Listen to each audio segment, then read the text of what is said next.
तो ये दोनों की प्रोबेबिलिटी आंसर होने की काफ़ी ज़्यादा कम है कि ए बी सी डी जो आपके ऑप्शन है ना, तो एग्जामिनर आपका मेजॉरिटी ऑफ द टाइम ये भैया असर्शन रीजनिंग में अपने को डाउट होता है कि 4 ऑप्शन अपने को दिए रहते हैं और सबसे ज़्यादा जो डाउट आता है वो ए और बी ऑप्शन में आता है। बहुत ध्यान से सुनना, आपको बहुत अच्छी ट्रिक बता रहा हूँ, आपका ये प्रॉब्लम हमेशा के लिए सॉल्व हो जाएगा।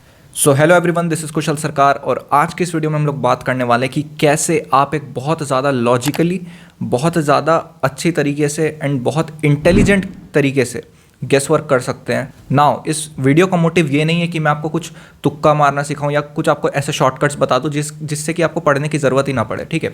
ये वीडियो मैं 1 महीने पहले भी बना सकता था, लेकिन ये वीडियो मैं आज बना रहा हूँ जब आपकी प्रिपरेशन ऑलमोस्ट खत्म हो चुकी है।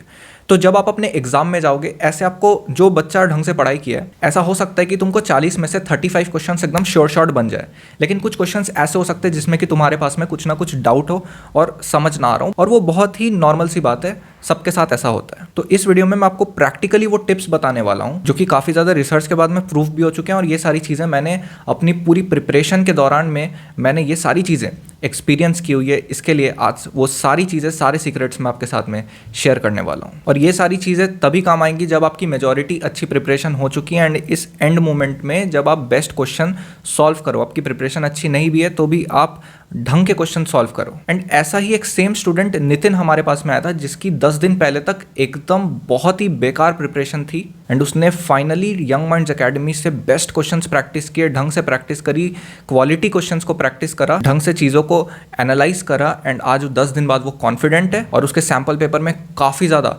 बढ़िया नंबर आ रहे हैं। और जो आखिरी पॉइंट होने वाला है वो गोल्डन पॉइंट होने वाला है, मेरा काफ़ी ज़्यादा फेवरेट भी है, तो उसको तो बिल्कुल भी मिस मत करना। तो पहले पॉइंट से चलते हैं, बहुत ही नॉर्मली, और ये चीज़ आप लोगों ने भी काफ़ी ज़्यादा नोटिस करी होगी अभी तक आपने जितने भी एमसीक्यू सॉल्व किए, कि कुछ ऐसे क्वेश्चन होते हैं जिसमें all of the above and none of the above इस टाइप के ऑप्शन आते। तो 95% ऑफ द टाइम ऐसा पाया गया कि all of the above he correct answer होता है। ये आप लोगों ने भी नोटिस किया होगा।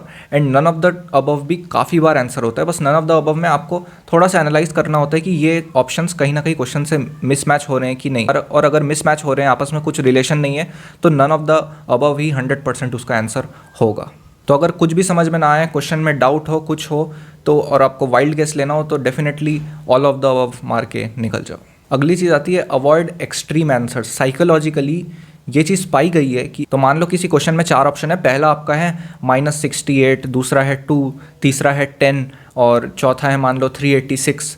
तो ये पाया गया है कि साइकोलॉजिकली जो एक्सट्रीम ऑप्शंस है, तो माइनस में जो था एक बहुत ही 376 कोई ऑप्शन है, तो ये दोनों की प्रोबेबिलिटी आंसर होने की काफ़ी ज़्यादा कम है, क्योंकि आपको एग्जामिनर इतना ज़्यादा इजी करके नहीं छोड़ना चाहता, वो आपको पास मास में ही ऑप्शन में कंफ्यूज करना चाहता है। तो इसके लिए कभी भी ऑप्शंस आपको एलिमिनेट करना हो तो एक्सट्रीम ऑप्शंस को एलिमिनेट कर दो, एंड जो पास वाले ऑप्शन है उसी में प्रोबेबिलिटी लगा के उसमें आप तुक्का मार सकते हो। नाउ एक बहुत ज़्यादा इंटरेस्टिंग आपको स्टडी बताता हूँ कि ABCD जो आपके ऑप्शन है ना, तो एग्जामिनर आपका मेजॉरिटी ऑफ द टाइम्स ए और डी ऑप्शन को, खासकर ए ऑप्शन को तो देना हमेशा से नेग्लेक्ट करता है, क्योंकि वो सामने ही बच्चों को दिख जाता है। एंड इसके लिए वो ए ऑप्शन को एकदम, वो साइकोलॉजिकल चीज़ है। जब आप भी कभी क्वेश्चन बना के देखना, रैंडमली ऑप्शंस आप अलॉट करना बिना कुछ सोचे, तो आप ए ऑप्शन को काफ़ी कम टाइम दोगे एंड मेजॉरिटी टाइम्स आप बी और सी को ही दोगे, और आप डी ऑप्शन को भी नेग्लेक्ट करने की कोशिश करोगे। एंड एक्चुअली यही चीज़ पाई गई है। तो जब आप चीज़ों को एलिमिनेट कर दो और आपके पास में बी और सी ऑप्शन बचे हो, मान लो ए और बी ऑप्शन बचे हो,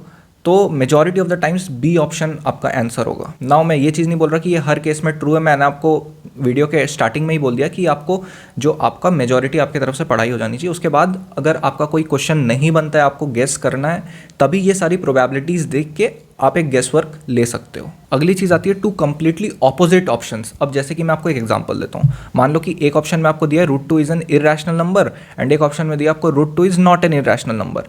जब दो ऑप्शंस ऑपोजिट है, मतलब इसका मतलब ये है कि दोनों में से एक को करेक्ट होना ही पड़ेगा, एंड बाकी 2 ऑप्शंस आपके वैसे ही निकल गए। तो आपको गेस वर्क लेना है, तो आपको इन 2 ऑप्शंस में ही आपको गेस वर्क लेना है, बाकी दोनों चीज़ें आपकी ऑटोमेटिकली ही एलिमिनेट हो जाती है। तो ये चीज़ का ध्यान रखना, जब भी आपको 2 एक्सट्रीम और ऑपोजिट ऑप्शंस मिले, तो आपको उन दोनों में से ही किसी एक आंसर को मार्क करना है। एंड अगली और मेरी फेवरेट ट्रिक आपको मैं बता देता हूँ, जो इस साल काफ़ी ज़्यादा बच्चों को ये डिफिकल्टी फेस करनी पड़ रही है। भैया असर्शन रीजनिंग में अपने को डाउट होता है कि 4 ऑप्शन अपने को दिए रहते हैं, और सबसे ज़्यादा जो डाउट आता है वो ए और बी ऑप्शन में आता है कि A and B are correct and this is B is correct explanation of A, and B में दिया रहता है not correct explanation of B. मतलब इसमें सबसे ज़्यादा दिमाग खराब होता है कि भैया कौन सा होगा, ए होगा कि बी होगा। नाउ मैं आपको एक चीज़ बताता हूँ, पहली चीज़ तो ये है कि सी और डी ऑप्शन आपके बहुत कम बार होते हैं, बहुत कम बार। ये आपने अभी तक जितने भी क्वेश्चंस आपने प्रैक्टिस किया होगा, ये आपने नोटिस किया होगा कि सी और डी ऑप्शंस होने के बहुत कम चांस रहते हैं कि A is true, B is false, B is true, A is false.